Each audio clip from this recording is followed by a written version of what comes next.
Welcome to Moms of the Lou, hosted by two fellow St. Louis moms, Rebecca and Lauren, and recorded for St. Louis moms.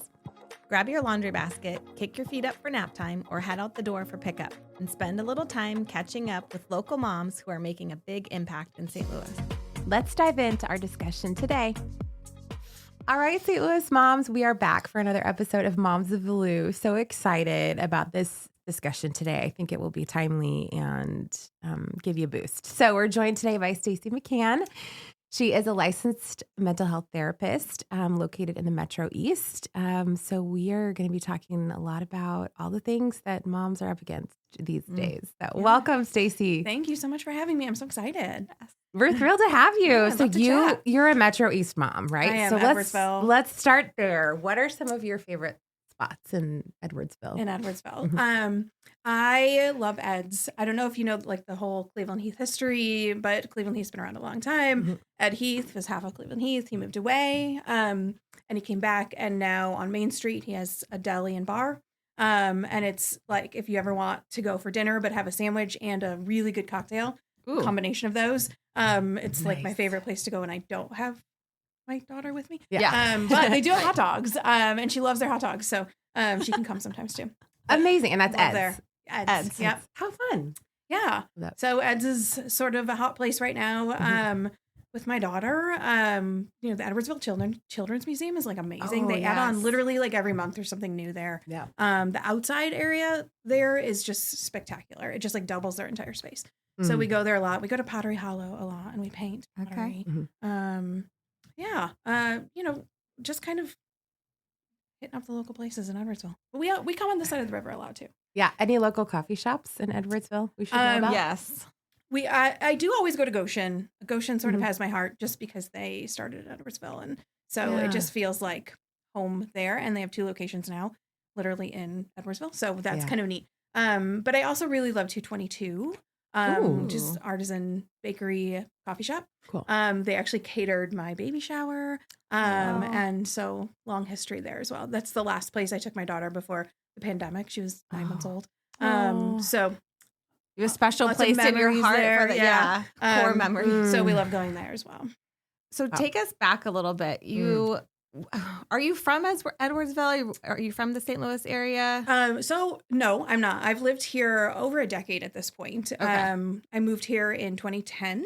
I'm from Metro Detroit, actually. So similar setup in like the Metro downtown area. 20 minutes from Detroit is where I grew up. I went to college at University of Michigan. So I stayed in Michigan up until I graduated undergrad. And then I kind of went around and did some things. Went to grad school and then moved down here after grad school. I met my husband at the time, boyfriend at the time, obviously. Yeah.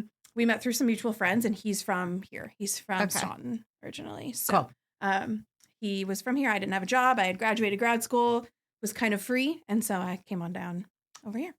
So did you study to be a licensed mental health therapist? So graduate school was social work. Okay. Undergrad was you not. Always undergrad knew this was for you? Yeah. Undergrad was journalism, marketing stuff, Okay. which is actually coming in quite handy. Yeah.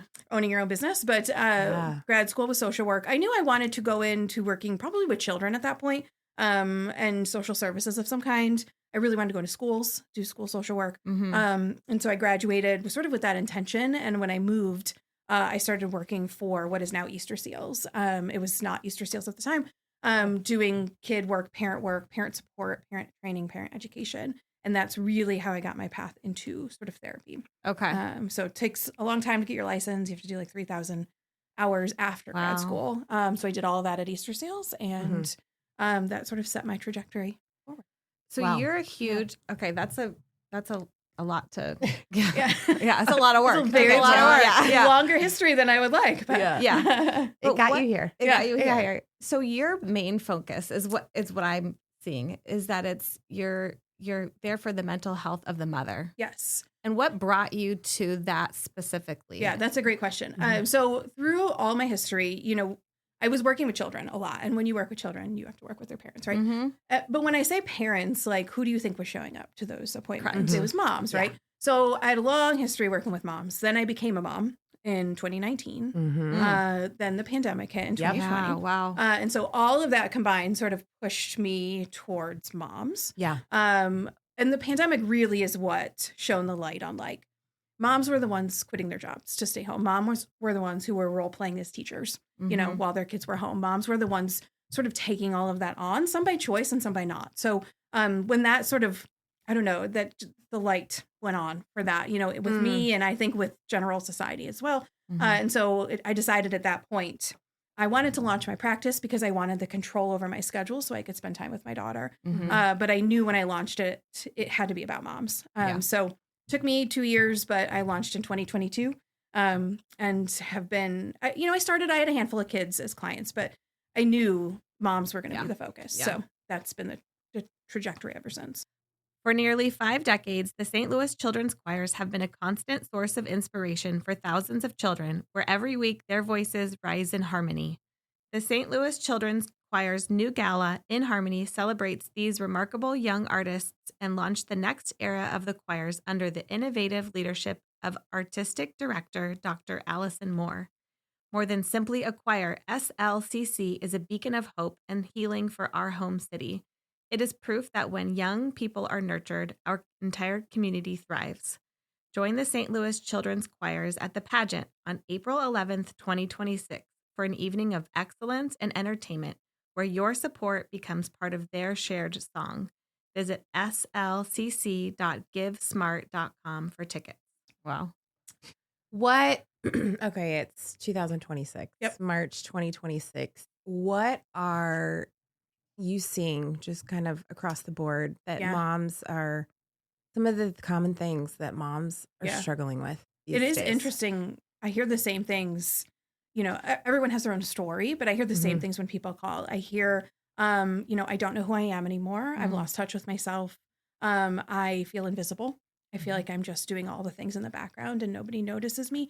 And I just feel completely overwhelmed all the time, overloaded, stimulated, just all the things, overloaded all the time. So the common themes that we end up talking about are things like shifting and balancing the mental load, how to self-advocate for your basic needs. What even are your basic needs? How to self-advocate for those, how to value your time so that other people value your time, how to add to your motherhood journey so that you feel it's robust and multifaceted and like suits you as a dynamic person, and that you are a mom, but you are also many other things.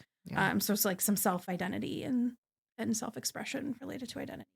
That's huge. I could just cry just thinking about all that you just said. Well, it's just really important. I did not have an easy experience after I had my first.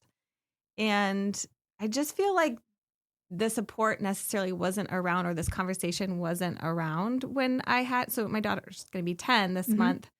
And I just feel like this conversation of supporting the mother just was not around.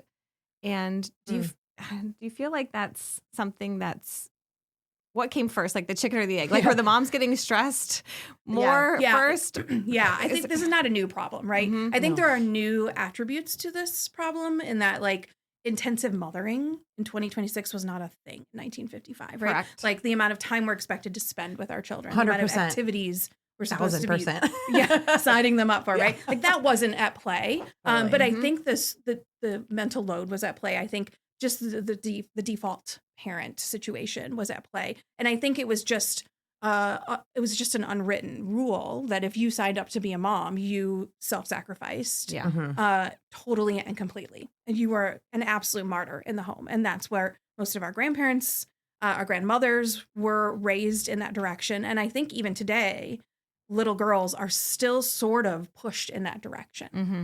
But I think the more we talk about that, you can sign up to be a mom and you can become a mom, but that doesn't necessarily mean that you're losing every other piece of who you are. The more we can talk about that, I think the more normal it will become for our own daughters. So I think the problem's always been there. We just have some unique attributes in 2026 that make it feel a little more intense, I think. Well, and I think, that proverb that you hear, when people are falling in downstream, you want to go back upstream and look like, or when you see people in the stream, you know what I'm talking about. Where are they falling in? And I I wonder, like, I'm also having a lot of discussions with friends who are now further along in motherhood. Sure. You know, their kids are leaving the home and now they're like, now what?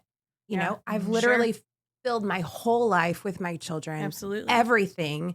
I've put, aside time to nurture my passions and my skills and my talents. Sure. And even like my marriage or my relationship. Absolutely. You know? Yeah. And so I feel like this is a really important discussion to help set up moms well, for when kids do leave, that Sure. not all of a sudden you just wake up and you're like, wow, Yeah. now Who am what? I now? Yeah, now Who what? am I? Yeah. And I think there's a long history from when we are very small little girls to people please, to, to do for others, to caregive as your sole responsibility. And so I think when you get to a point where you hit adulthood and then you have your own children and they sort of leave the nest, then the need for you sort of feels like it's also leaving the nest, right? Yeah. Like, who needs you now? Nobody Mhm. needs me now. So what am I if nobody needs me? Who am I if nobody needs me anymore? And that's kind of what I'm trying to speak to is like,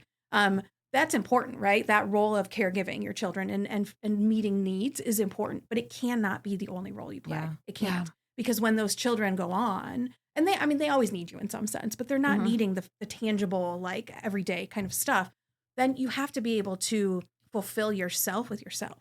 You have to be able to find fulfillment outside of other people, including your children. Yeah. That's not the appropriate role for them to play anyway. Really? I think it's a conversation that, where do we fall in the stream is like, I don't know, maybe when we're born and that we're expected to people please and we're expected to nurture others before we nurture ourselves as women.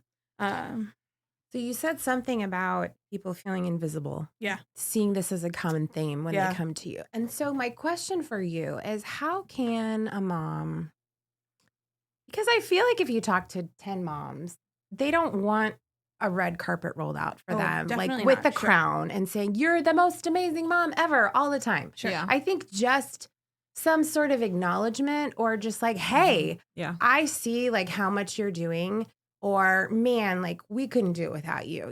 Just that from time to time, or just the Absolutely. acknowledgement of all that moms Yes. do.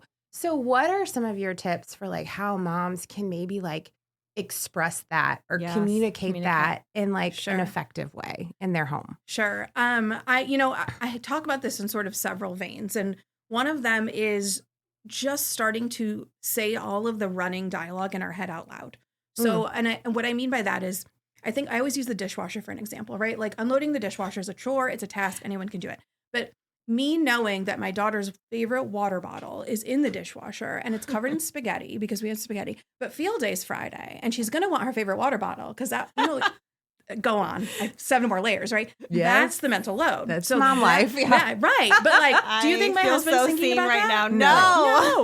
No. He may do a great job at unloading the dishwasher. He may do it without me asking, and that would be fantastic. But he's not considering that water bottle piece. So that's what we have to start saying out loud. And it doesn't have to be that exhaustive to where we go through every step. But like, even just saying on Tuesday night, hey, field day's Friday. Her water bottle's in the dishwasher. Yeah. It's been in there for 24 hours. We need to run it because she needs it on Friday. Like that, say that, right? Rather than just waiting to kind of getting to the point where you need to scream about it. Correct. Or just taking it and doing it yourself. Because it's not just about the water bottle. It's about 10,000 other tasks Right. that are like that water bottle. So starting to say those things out loud, little bits at a time, right? It's the mental load I define as the planning, the prepping, and the predicting. It's living in the future, right? Yes. And it steals the present from you, which is the Yes. problem. But we have to start naming that and saying it out loud, little bits at a time. But the second tangible sort of action step that I give moms is start like self-advocating for your basic needs. And when I say basic needs, I don't mean like a 7-day cruise, right? Like we all need a 7-day cruise, but like basic needs are like, I need to shower Yeah. in the next hour. Or I haven't sat down for a lunch in 2 weeks because I'm busy and I don't I eat the scraps at the bottom of the Annie's mac and cheese pot, right? So self-advocating for your time, your, basic needs to feel like a human being, and starting to sort of name that as like a requirement. And that I sort of consider time value. And that sort of feels to me like the antidote of invisibility is if I value my time and I prioritize my time, and I start saying that out loud, and then my partner starts valuing my time. That feels like visibility. That feels like he's thinking about me and looking at me and saying her time is as valuable as my time. And that time she set aside on the calendar to do whatever she needs to do is important. Yeah. And that's visibility, right? That's like being seen. The time she spends clearing off the coffee table every night or the kitchen counter every night, that's valuable. Yeah. And that is important to our home, and it keeps our home running. Yes, absolutely. Come meet real Duo Touch therapy dogs at the Duo Dogs free family event on March 28th from 10 a.m. to noon. Celebrate Cavi's Caring Crew, a children's book inspired by therapy dogs. Enjoy kids' activities, book signings, giveaways, and lots of doggy love at Duo Dogs. Please RSVP for this free event. I think we should going on all Yeah, I mean, we need to double this podcast, I know. but maybe It's a nuanced conversation, you know, and It it's is. like, you know, that's why it needs to be a therapy process, is because people need to come and talk about this week after week after week. But there's a lot of little things we can do, and a lot of them, honestly, you can summarize it as saying like it requires us to use our voice. Yeah. And that's a problem because many women are taught not to use their voices. So that's the key, though, using our voices. Yeah. Right. And just last thing, you know, you talked about this wasn't an issue that moms were up against in the 50s and the 60s. Sure.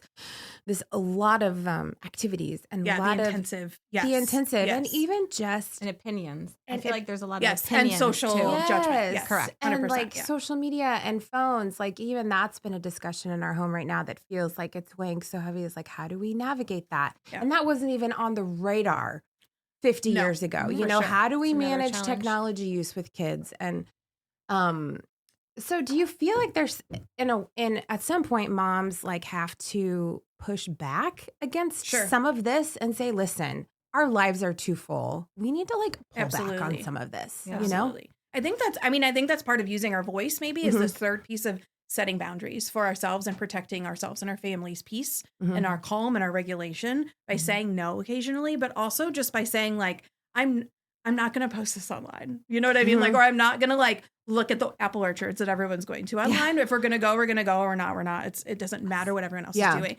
And I think that's part of that self-advocacy, is that sometimes I'm going to have to set boundaries. And it may mean disappointing people. It may mean saying no to my mother-in-law, to my sister, to somebody I love. But those boundaries are protective of our peace. Yeah. To speak to that. But that's a whole nother nuanced layer of why mothering is intensive.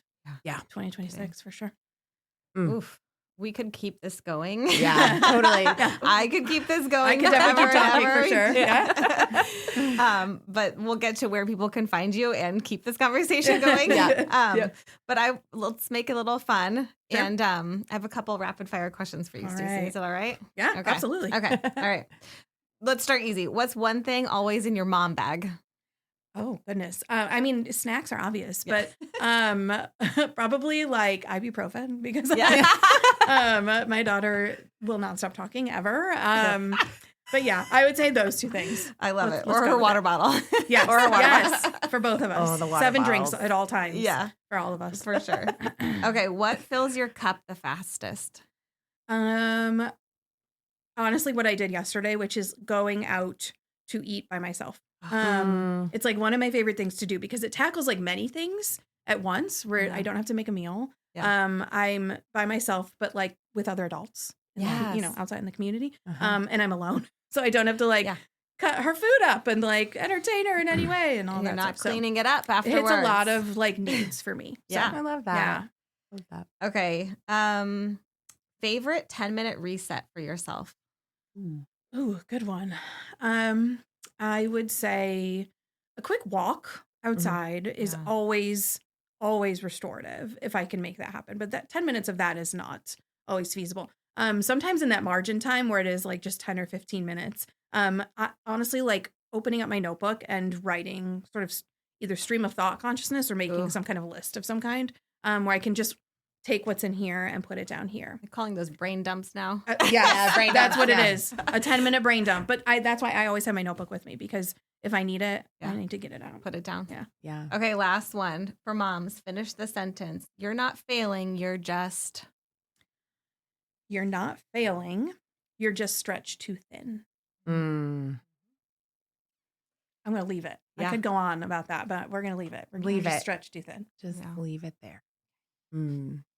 Well, Stacy, this has been really eye-opening and helpful, and I know our listeners will be really encouraged. So how can they connect with you? How can they find you? Probably, I would say Instagram is definitely the most direct contact to me. My handle is at Stacy McCann, LCSW, which is my first and last name. My therapy practice is Present Moment Counseling Services. Google it, or it's presentmomentcs.com. But Instagram seems to be the best, easiest, most efficient way to get a hold of me. So Stacy McCann, LCSW. And her Instagram is a great hug. I think so too. It helps moms feel seen. So yeah. I appreciate that. Thank you. And we value your time and your presence today. Thank you for being here. I appreciate that. We know all it took to get here. My daughter told me I needed to wear my number one mom today. Since I told her, I was like, do you know who made the STL Mom sweatshirt that I wear? I'm going there today. So she was very excited. Love that. Yeah. Love that. All right, Thanks for having me. I appreciate it. Thank you for being here. Yeah. All right, St. Louis moms, we will catch you on our next episode. Thanks for listening to Moms of the Lou. We hope it encouraged you and put a pep in your step and helped you get to know our community a little bit better. Be sure to find us on Instagram, @StLouis_mom. You can find us on Facebook, St. Louis Mom. You can find us on our website, www.stlouismom.com. In case nobody else tells you today, you're a great mom and you're doing a great job. Chat with you next time.